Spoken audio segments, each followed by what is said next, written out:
طب تسلم ويسلم والديك. احفظ تعبيرات تيك واعمل اللي عليك، وما تنساش تشترك في القناة عشان القناة تنور بيك. تعبيرات تيك مهمة جدا. take on the challenge، يقبل التحدي. take care of، يعتني بيه. وخلي بالك لو شلت take هتبقى care for. care لوحدها ما بيجيش وراها of. take control of، يسيطر على. take advantage of، يعني يستغل ميزة شيء، يعني إن في شيء بيبقى له ميزة فأنت بتستغل الميزة بتاعة الشيء دي، زي السيل العروض مثلا. take responsibility for، يتحمل مسؤولية شيء، إن خطأ مثلا أو شيء أنت بتتحمل مسؤوليته.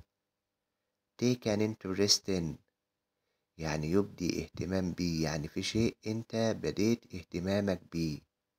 take affect، take affect بتيجي مع الحاجة اللي هيبدأ تنفيذها أو هيبدأ تأثيرها بعد فترة.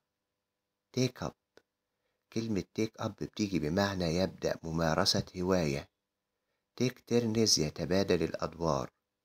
take part in، take part in يعني يشارك فيه.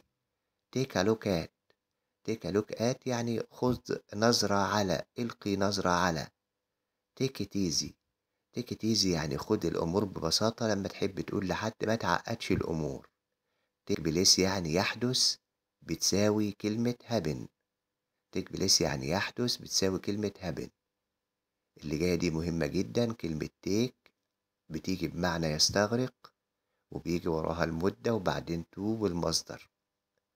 طبعا التصريف التاني من كلمة توك تيك هو كلمة توك، والتصريف التالت هو كلمة تيكن.